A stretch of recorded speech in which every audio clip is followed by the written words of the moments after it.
Hello students, good evening, नमस्कार। मैं Ravindra Kumar Angiraj academy पे आप सभी का स्वागत करता हूं।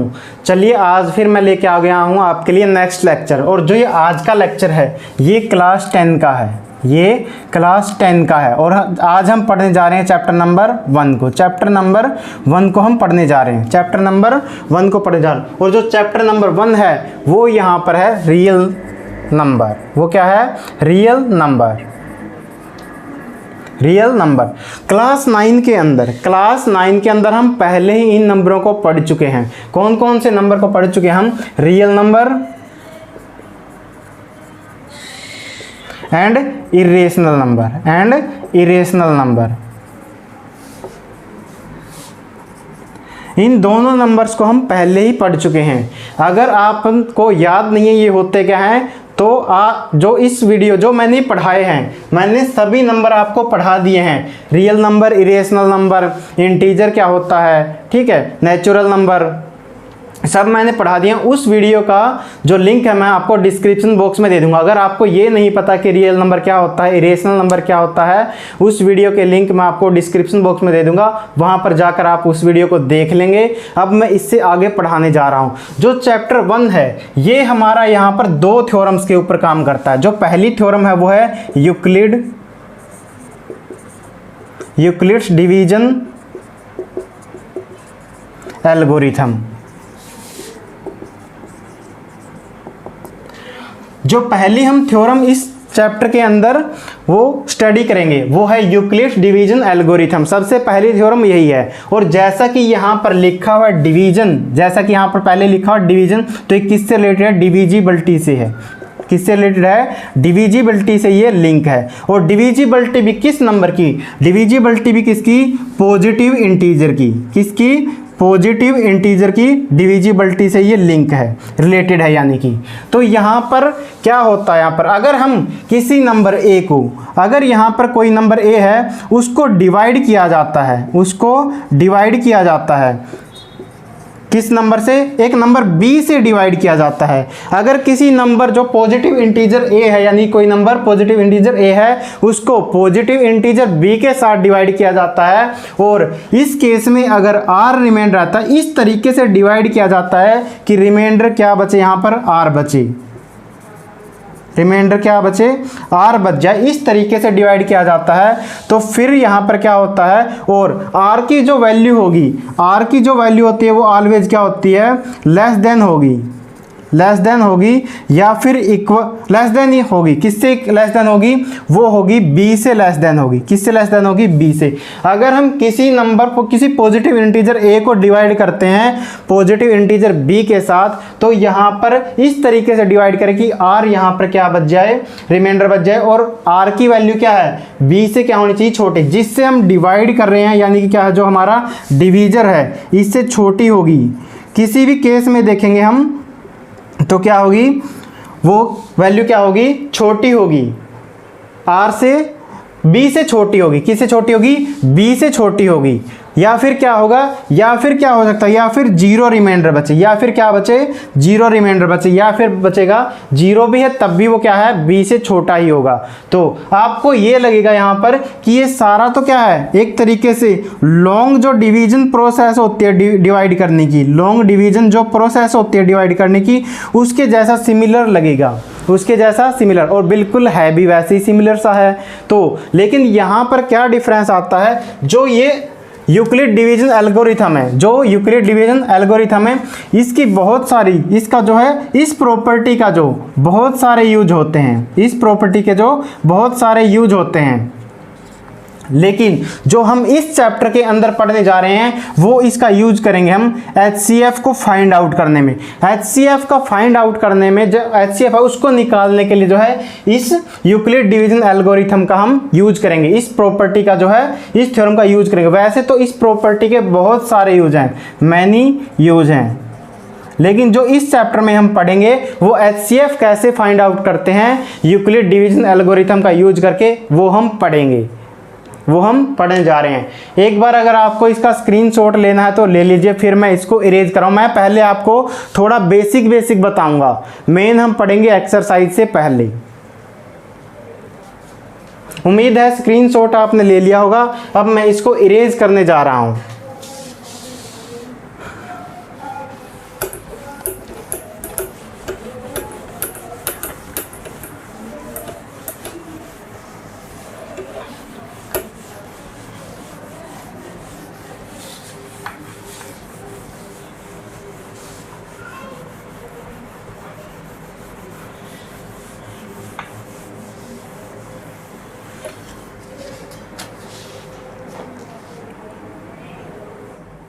जो नेक्स्ट थ्योरम है वो है फंडामेंटल थ्योरम ऑफ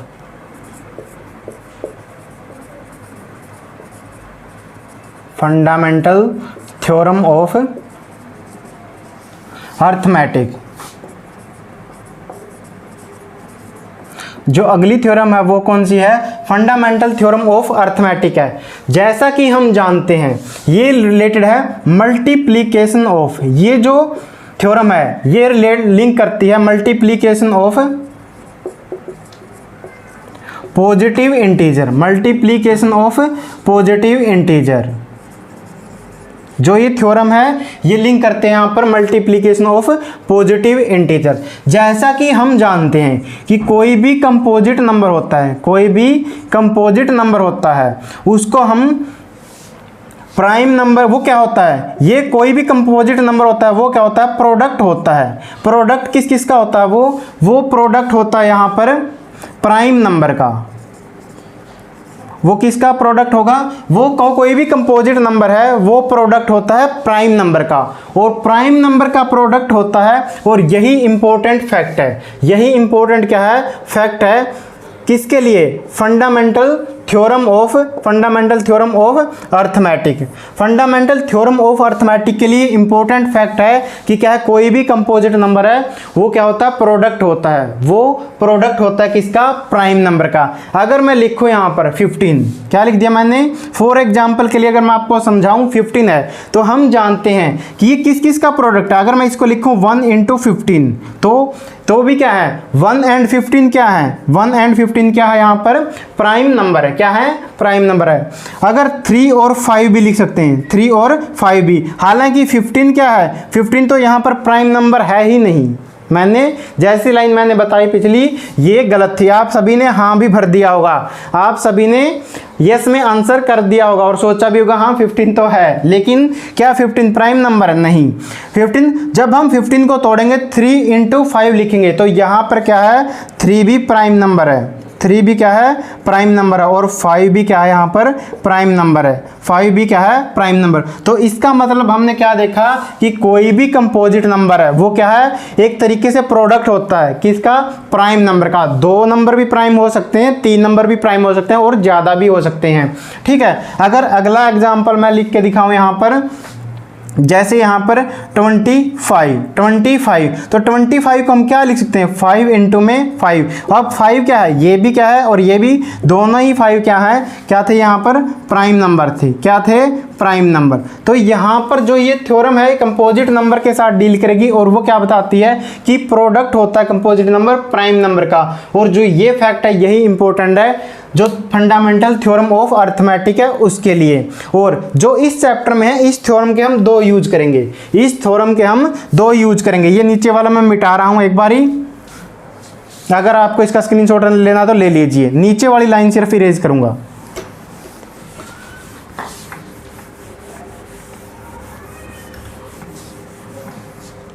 तो यहाँ पर क्या है, जो 2 इंपॉर्टेंट फैक्ट के साथ डील करेगी उसमें से जो पहला फैक्ट है वो क्या है? इरेशनलिटी प्रूव करने के लिए पहला है, जो इरेशनलिटी को प्रूव करेंगे हम। यानी कि कोई भी नंबर है, जैसे √2 है, √3 है, √7 है, कि ये नंबर इरेशनल है, ये नंबर इरेशनल है, ये प्रूव करने के लिए हम किसका यूज करेंगे?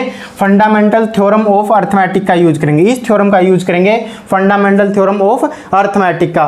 और दूसरा क्या यूज करेंगे? इसका जो भी हमारे रियल नंबर हैं, जो भी हमारे रियल नंबर हैं, यानी कि जिन नंबर्स को हम p/q की फॉर्म में लिख सकते हैं, जिन नंबर्स को हम p/q की फॉर्म में लिख सकते हैं, यहाँ पर हम जो, यानी कि हमारा क्या है? डिनोमिनेटर है, जो डिनोमिनेटर है, जो मैंने क्यू लिखा है यहाँ पर, जो डिनोमिनेटर है इसको हम प्राइम फैक्टर के अंदर ब्रेक करेंगे, इसको हम प्राइम फैक्टर्स के अंदर ब्रेक करेंगे। प्राइम फैक्टर्स के अंदर ब्रेक करके बिना एक्चुअली डिवाइड किए हुए, बिना एक्चुअली सोल्व किए हुए इस नंबर को p/q को, तो हम ये बताएंगे कि नंबर कैसा है, ये नंबर कैसा है, यानी कि टर्मिनेटिंग है या फिर क्या है, या फिर क्या है, नॉन टर्मिनेटिंग रिपीटिंग है, नॉन टर्मिनेटिंग रिपीटिंग है। इस थ्योरम के दो यूज करेंगे, यानी कि पहला यूज क्या होगा, इरेशनलिटी प्रूव करने के लिए यूज करेंगे √2, √3, √7 और इसके साथ साथ पाई भी क्या है कि इरेशनल नंबर है। इस तरीके से ये जो है हम प्रूव करेंगे कि इरेशनलिटी प्रूव करने के लिए। और जो दूसरा यूज है इसका, जो दूसरा यूज है वो क्या है, रियल नंबर के अंदर हम ये देखेंगे, जो हम p/q की फॉर्म में लिखते हैं नंबर्स को, तो उसका डिनोमिनेटर को हम, यानी कि q को, किसके, इसके डिनोमिनेटर को प्राइम फैक्टर्स के अंदर ब्रेक करके लिखेंगे और प्राइम फैक्टर की हेल्प से ही हम ये बताएंगे कि नंबर क्या है, टर्मिनेटिंग है, नॉन टर्मिनेटिंग रिपीटिंग है, या जो भी उसकी प्रॉपर्टी है वो डिसाइड करने की कोशिश करेंगे। अगर अब आपको ये इसका चैप्टर का था जो मेन एक तरीके से ब्रीफ इंट्रोडक्शन था, ये इस चैप्टर का क्या है, ब्रीफ इंट्रोडक्शन था। अगर आपको इसका स्क्रीनशॉट लेना तो ले लीजिए, फिर मैं इसको इरेज कर रहा हूँ और चलते हैं जो मेन चैप्टर की तरफ हम शुरुआत करते हैं।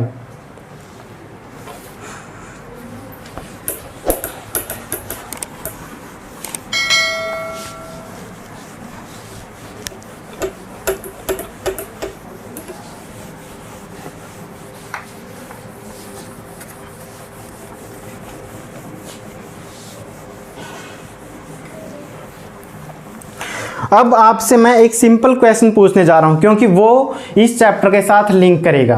अगर जैसे मैं कुछ वैल्यू चेंज करूंगा, कुछ चीज़ें मैं चेंज करूंगा, जैसे यहाँ पर, जैसे मेरे पास यहाँ पर क्या है, 15 चॉकलेट हैं, 15 क्या है, चॉकलेट्स हैं, 15 चॉकलेट हैं। अगर मैं बोलूँ कि जैसे कोई पेरेंट्स हैं, अगर पेरेंट्स हैं उनका अगर सिंगल बेबी है, यानी कि क्या है, एक ही बेबी है, एक ही बच्चा उनका, या फिर बेबी की जगह मैं लिखता हूं 1 चाइल्ड है, क्या है, 1 चाइल्ड है, तो क्या होगा, उसके हिस्से में कितनी चॉकलेट आएंगी, उसके हिस्से में कितनी चॉकलेट आएंगी। और कंडीशन क्या है यहाँ पर, इन 15 चॉकलेट को डिवाइड करने की कंडीशन क्या है कि नंबर क्या है, फ्रैक्शन में नहीं जाना चाहिए, यानी कोई भी चॉकलेट टूटनी नहीं चाहिए, टूट के हम डिवाइड नहीं करेंगे, तोड़ के उसको डिवाइड नहीं करेंगे, पूरी ले सकते हैं, कंप्लीट चॉकलेट एक के हिस्से में आएगी। सॉरी, तो क्या देखेंगे हम कि सारी की सारी चॉकलेट किसको मिल जाएंगी, उसी एक बच्चे को मिल जाएंगी। किसको मिल जाएंगी, सारी की सारी 15 की 15 चॉकलेट एक ही बच्चे को मिल जाएंगी। दूसरा, अगर कोई दूसरा पेरेंट्स है, अगर कोई दूसरा कपल है, यानी कि वो पेरेंट्स है, तो अगर उनके 2 बच्चे हैं, अगर उनके 2 बच्चे हैं, 2 चाइल्ड हैं, तो फिर कितनी कितनी चॉकलेट आएंगी, जो फर्स्ट बेबी है, यानी कि फर्स्ट चाइल्ड है, उसको भी 7 मिलेंगी, और जो दूसरा चाइल्ड है उसको भी 7 मिलेंगी। लेकिन 7 मिलने के बाद क्या है, यहाँ पर 1 बच जाएगी, क्या बच जाएगी, 1 यहाँ पर बच जाएगी, रिमाइंडर रहेगी। मैंने पहले ही बोला है कि जो इसको सोल्व करेंगे हम, तो कोई भी चॉकलेट के हम टुकड़े नहीं करेंगे, किसी भी चॉकलेट के हम टुकड़े नहीं करेंगे। तो अगर यहाँ पर तीसरा क्वेश्चन देखें, किसी पेरेंट्स का अगर तीसरी फैमिली की बात करें, तीसरी फैमिली में अगर बोलें कि 3 चाइल्ड हैं, कितने चाइल्ड हैं, 3, तो अब क्या बोलेंगे आप, सर तीनों के हिस्से में कितनी आ जाएंगी, 5-5। और ये कैसे पता चलेगा, ये तो आपको अब पता होगा ना कि कैसे कैसे डिसाइड करते हो कि 3 बच्चे हैं तो उनको कैसे मिलेंगी 5-5, ठीक है। और यहाँ पर कोई भी चॉकलेट जो है, यानी कि तोड़नी नहीं पड़ेगी, कोई भी ब्रेक नहीं करनी पड़ेगी, यानी कि तीनों के हिस्से में 5-5 चॉकलेट आ जाएंगे। लेकिन अगर 4 चाइल्ड हैं, अगली फैमिली है जो फोर्थ फैमिली है, उसके कितने बच्चे हैं, उसके यहाँ, उनके यहाँ पर 4 चाइल्ड हैं, 4 चाइल्ड हैं, तो यहाँ पर कितनी कितनी चॉकलेट आ जाएंगी उनको, सभी को कितनी कितनी आएंगी, 4 चाइल्ड हैं तो कितनी कितनी आ जाएंगी, यहाँ पर 3 और 3 कितनी आ जाएंगी, 3 आ जाएंगी यहाँ पर, अगर 4 चाइल्ड हैं तो। और इसके अलावा कितनी बचेंगी, यहाँ पर 3 चॉकलेट बच जाएंगी, यहाँ पर कितनी बच जाएंगी, 3 चॉकलेट्स।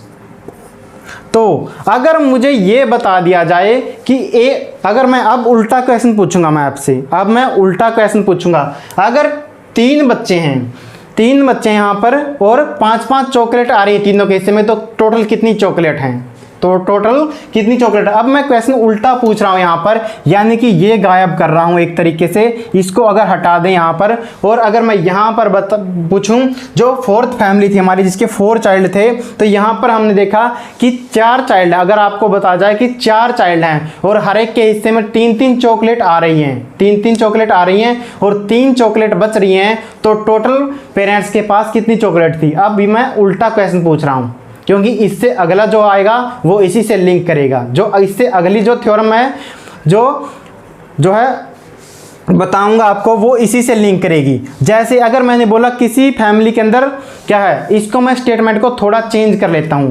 अगर मैं चेंज करके बोलूं कि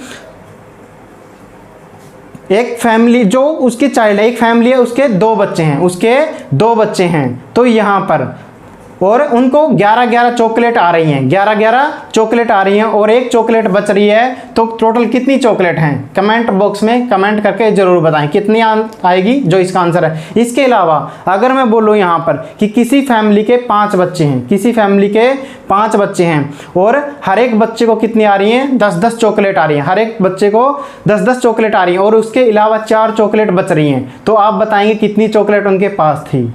अब ये क्वेश्चन अगर समझ में आ गया है तो मैं अब यहाँ से अगला जो है थ्योरम वो लिंक करता हूँ, यानी कि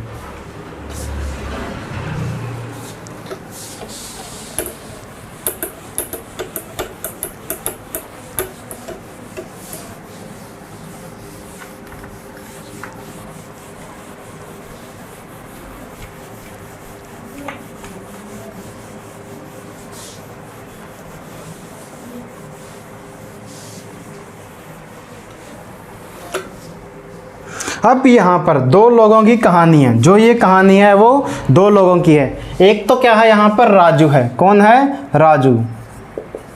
राजू के पास क्या है, एग्स हैं, क्या है, अंडे हैं, यानी क्या है, एग्स हैं। अब वो क्या कर रहा था, उसने अपनी रेहड़ी लगाई हुई थी, एक तरीके से ये मान सकते हैं, उसने अपना ठेला लगा रखा था और वो यहाँ पर एग से क्या है, भुर्जी बना के बेच रहा था, या फिर क्या है, भुर्जी, या फिर क्या बोल सकते हैं, ऑमलेट, या फिर क्या है, स्टीम्ड एग या फ्राइड एग, वो बेच रहा था यहाँ पर। लेकिन ये क्या था, ये एक मेहनती बंदा था राजू। क्या था राजू, क्या था, एक मेहनती बंदा था। इसके अलावा एक और पर्सन था यहाँ पर, वो था रामफल। वो क्या था, कौन था, रामफल। और रामफल के पास कोई काम धाम नहीं था, रामफल के पास कोई काम धाम नहीं था। और ये क्या था, एक आइडलर है ना, निकम्मा था, यानी घूमता रहता था ऐसे। दूसरी भाषा में अगर मैं बोलूँ तो ये क्या था, ड्रिंक करता था। ये क्या है, ड्रिंक करके जा रहा था, यानी कि ड्रिंक करता रहता था रेगुलरली।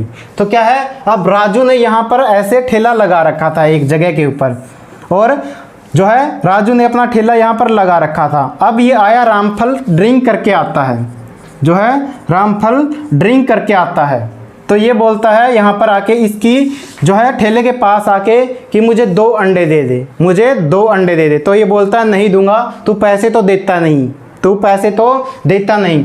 तो इनके बीच में क्या है, जब इसने नहीं दिया तो इसको गुस्सा आ जाता है, रामफल को क्या आ जाता है, गुस्सा आ जाता है। और जब रामफल को गुस्सा आता है तो फिर ये उल्टे काम ही करेगा। तो इसने क्या किया, जो भी यहाँ पर राजू के एग्स थे, जो भी यहाँ पर इसके एग्स की कैरेट थी, इसने उठा के फेंकी रामफल ने, और ऐसे उठा के फेंकी और ज़मीन पे पटक दी, यहाँ पर ज़मीन पे पटक दी। अब होता क्या है कि राजू का तो नुकसान हो गया, राजू का तो नुकसान हो गया। जब लड़ाई हो गई तो दोनों के बीच में, तो इसने रामफल ने एग्स उठा के फेंके इसकी रेडी से, ठेले से, यानी कि तो राजू का नुकसान हो गया। तो राजू क्या कहता है, गांव में जाकर, अब दोनों एक ही गांव के थे, दोनों एक ही गांव के थे, तो गांव में क्या है, पंचायत बैठती है, गांव में क्या है, पंचायत बैठती है। अब होता क्या है यहाँ पर, जब राजू यहाँ पर बोलता है कि अब जब पंचायत इसे पूछते कि आपके पास कितने अंडों का नुकसान हुआ, ताकि रामफल के ऊपर जुर्माना लगा जाए और वो इसकी जो भी नुकसान हुआ है वो इसकी भरपाई कर सके, जो जो है रामफल जो है राजू के जितने भी अंडों का नुकसान हुआ उसकी भरपाई कर सके।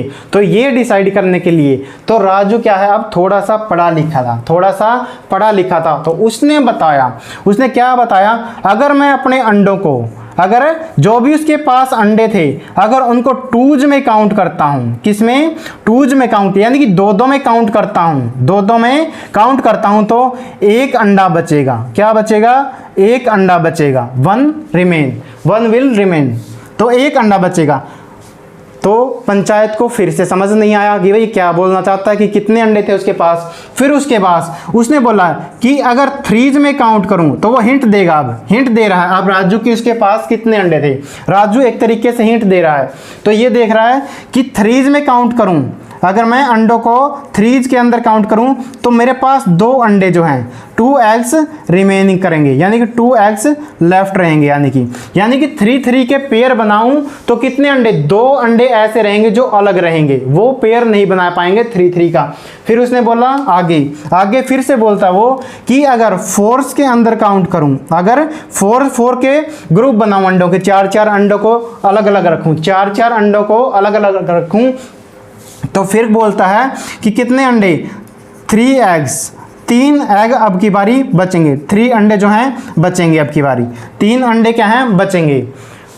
तो अजीब दुविधा चल रही है ना, क्योंकि वहां पर पंचायत को अभी तक कुछ समझ नहीं आ रहा और ना ही कोई हिंट मिल रहा है कि उसके पास कितने अंडे हैं, क्योंकि राजू को कुछ ना कुछ ऐसी कंडीशन बतानी पड़ेगी जिससे वो, यानी कि ये रीजनिंग टाइप का क्वेश्चन है, आप भी पढ़ रहे हो ना अपनी क्लासेज में रीजनिंग, ज़्यादातर बच्चे अपनी छोटी क्लास में अब रीजनिंग भी पढ़ते हैं। तो अब उसने बताया कि अगर 5 के हिसाब से काउंट करूँ, अगर मैं 5 अंडे रखूँ, यानी कि 5 काउंट करूँ, तो तब क्या है 4 अंडे बचेंगे, तब कितने बचेंगे, 4 अंडे अलग से बचेंगे। तो फिर से वही, अब उसने बोला कि ऐसे ही अगर 6 के हिसाब से काउंट करूं, 6 के हिसाब से अंडे अगर रखूं, 6 के ग्रुप बनाऊं, 6 के ग्रुप बनाऊं, तो फिर क्या बोलता है कि वो 5 अंडे बचेंगे, कितने बचेंगे, 5 एग्स बचेंगे। यहां तक कुछ भी समझ नहीं आ रहा, लेकिन जब उसने अगली लाइन बोली कि क्या है, अगर 7 के हिसाब से काउंट करूं, अगर 7 अंडे काउंट करूं, 7 अंडे को है अलग अलग रखूं, तब मेरे पास क्या है, एक भी अंडा ऐसा नहीं होगा, यानी कि 0 अंडे होंगे जो क्या है इधर लेफ्ट करेंगे, इधर बचेंगे, यानी कि इधर बचेंगे। और जो लास्ट कंडीशन थी वो भी इंपॉर्टेंट कंडीशन थी यहाँ पर, वो क्या थी कि मेरे पास, उसने बताया कि अभी तक क्वेश्चन ऐसा है कि सोल्व नहीं किया जा सकता, अभी तक क्वेश्चन कैसा है, सोल्व नहीं किया जा सकता जब तक वो लास्ट कंडीशन नहीं देता। तो लास्ट कंडीशन है वो क्या है कि उसने बताया कि मेरे पास 150 से ज़्यादा अंडे नहीं है, क्या है, जो है एग्स हैं वो क्या है, नॉट ग्रेटर देन, क्या है, ग्रेटर देन नहीं है, 150 से ज़्यादा अंडे नहीं थे। अब यानी कि बात समझ में आई कि उसके पास 150 से ज़्यादा अंडे नहीं थे, 150 से ज़्यादा अंडे उसके पास नहीं थे।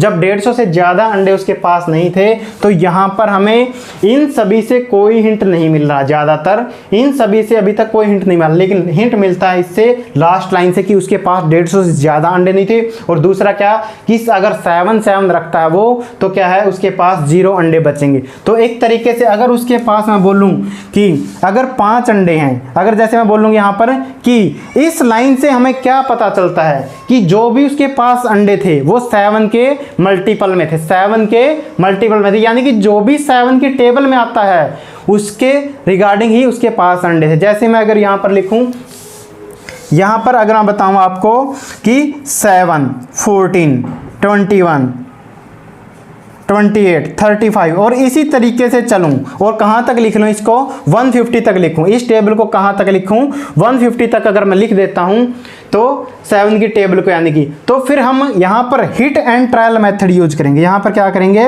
हिट एंड ट्रायल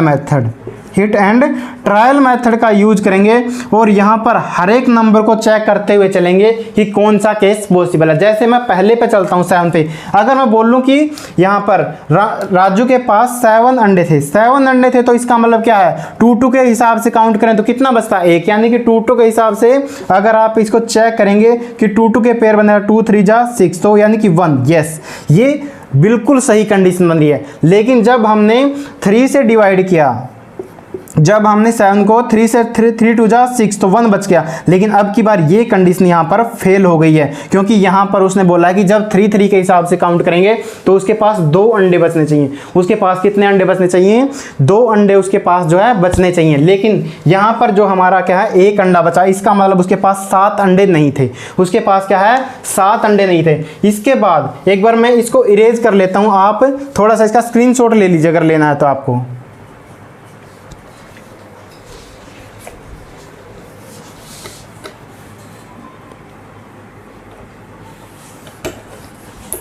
उम्मीद है स्क्रीनशॉट आप लोगों ने ले लिया होगा। अब मैं यहाँ पर थोड़ा सा वैल्यू 2-3 वैल्यू आपको ट्राई करके दिखा देता हूँ हिट एंड ट्रायल मेथड से। अगर मैं इससे अगला नंबर 14 लेता हूँ, 14 अगर मैं मानता हूँ कि उसके पास 14 अंडे थे, लेकिन 14 के अंदर 14 के अंदर तो मैं पहले ही देख रहे हैं कि क्या है 2 7 जा 14 हो गया, 2 7 जा 14, यानी कि 0 अंडे बच गए। लेकिन उसने बोला था कि जब 2 अंडे गिने जाएंगे, 2-2 के हिसाब से हम काउंट करेंगे तो 1 अंडा उसके पास बचना चाहिए, यानी कि 14 भी उसके पास अंडे नहीं थे। तो पहली कंडीशन फेल, दूसरी भी फेल। और जब हम इसको 21 को चेक करेंगे तो यहाँ पर क्या है, जब हम 2 से डिवाइड करेंगे तो 2 10 जा कितना हो गया 20, 2 10 जा 20 हो गया, यानी कि एक तरीके से मैंने सीधा सोल्व कर दिया। तो कितना बच गया 1, यानी कि पहली कंडीशन तो पास हो गई यहाँ पर 21 के अंदर। लेकिन जब हमने 21 के अंदर 3 से डिवाइड किया तो 3 7 जा 21, यानी कंप्लीट डिवाइड होगा, 0 रिमाइंडर। तो इस तरीके से आप सोल्व करते हुए चलेंगे यहाँ पर 7 की टेबल को, और कहाँ तक, जो भी यहाँ पर लास्ट नंबर आएगा, यानी कि 150 से पहले, 150 से पहले जो भी नंबर क्या है डिवाइड होगा, जो भी नंबर डिवाइड होगा वो, और कौन सा होगा वो 147 जो है वो लास्ट नंबर होगा जो 7 से डिवाइड करेगा। तो यहाँ तक चेक करेंगे। तो यहाँ पर सोल्व करते हुए जब हम कितने पे पहुँचेंगे, सोल्व करते हुए हम 119 के ऊपर पहुँचेंगे, सोल्व करते हुए हम 119 के ऊपर पहुँचेंगे। तो यहाँ से अगर हम कंडीशन चेक करके दिखा रहा हूँ कि 2 से चेक करेंगे, 2 5 जा 10, 1 बचा है, 9 को उतारेंगे नीचे, और 2 9 जा 18, यानी कि कितना बच गया 1 अंडा। 2 से डिवाइड करने पे कितना बच गया 1 अंडा बच गया। और अब हम 3 से डिवाइड करेंगे, 119 डिवाइड में 3, 3 3 जा 9, सब्ट्रैक्ट करेंगे 2, और 29 आ गया, 3 9 जा 27, सब्ट्रैक्ट करेंगे तो 2, यानी कि पहली कंडीशन पास, पहली कंडीशन पास, दूसरी कंडीशन 2 बच गए पास, तीसरी कंडीशन चेक करेंगे 4 वाली में जब 119 को डिवाइड करेंगे तो क्या होगा 4 2 जा 8, सब्ट्रैक्ट करेंगे 3 और 36, 4 9 जा 36, तो कितना बच गया 3, कितना बच गया 3।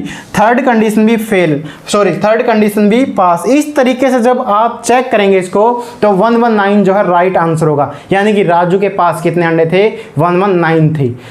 ये बस आज हम यहीं तक पढ़ेंगे। आज मुझे ये बेसिक ही समझाना थोड़ा सा, इससे आगे जो मैं अगली क्लास में पढ़ाऊंगा। अगर मेरे द्वारा पढ़ाया हुआ आपको पसंद आ रहा है तो वीडियो को लाइक करें, शेयर करें और चैनल को सब्सक्राइब करना ना भूलें। अब जो भी फ्रेंड्स आपके साथ, मैं चैप्टर 1 से ही स्टार्ट कर रहा हूँ और अब रेगुलरली मैं क्लास 6 7 को भी पढ़ाना स्टार्ट करूंगा धीरे धीरे। आज ये क्लास 10 की है। अगर आपको सब कुछ पसंद आ रहा है तो अपने सभी दोस्तों के साथ या रिलेटिव के साथ शेयर करना न भूलें। और ये वीडियो कैसी लगी ये कमेंट बॉक्स में भी बताएं कि कमेंट में कैसी लगी आपको। Thank you very much.